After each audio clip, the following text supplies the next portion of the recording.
আর বেশি হলো আমাদের সোসাইটিতে বাংলাদেশের সবাই এত বেশি ভালোবাসে, সবাই মনে হয় এটাকে একদম নির্ভরতার জায়গা বলেই এখন মনে করে।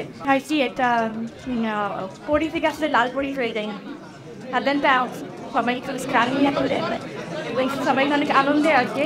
আমরা সুন্দর সাইডে অনেক আনন্দ আমার আমার আনন্দ মনে হয় যেন সাথে করলে বা সুন্দর সাইডে ফিক্স থাকলে অবশ্যই মানুষ আনন্দ লাগে।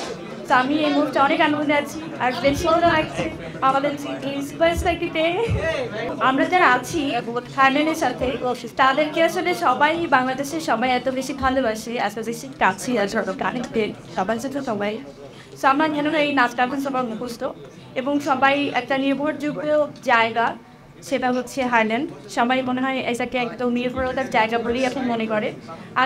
আমিও বলছিলাম এটার সাথে আমি ইনভলভ ছিলাম, তখন আমি চিন্তা করছিলাম যে আমি একটু নিজে আগে ইউজ করি, তারপর এটার সাথে কতটুকু কানেকশন দেওয়ার ওই হবে কতভাবে আমি তার সাথে আমি করবো সেটা নিয়ে পরে ভাব।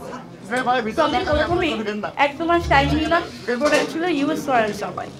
আমি কিন্তু আসলে থাইল্যান্ডের সমস্ত প্রোডাক্ট মেকআপ প্রোডাক্ট আমি এটা সাথে খাওয়াতে পারি না। এটা থেকে মনে হয় যে আমি প্রমোশনের জন্য বলছি, সেটাও বলতে আর আমার কাছে যারা ভয়টা করবে তারা কত নিয়ে চলতে পারে, এইটুকু আমি গ্যারান্টি দিতেই পারি। আমি বেশি সময় নিব না, সবার কাছে দোয়া কামনা করি আমার জন্য দোয়া করবেন, থাইল্যান্ডের পাশে থাকবেন, থাইল্যান্ডকে আরও ছড়িয়ে দেবেন সারা বাংলাদেশ বিশ্বের সব দরবারে প্রতিষ্ঠিত করার জন্য আপনাদের নিশ্চয়ই আমাদের পাশে। Thank you so much.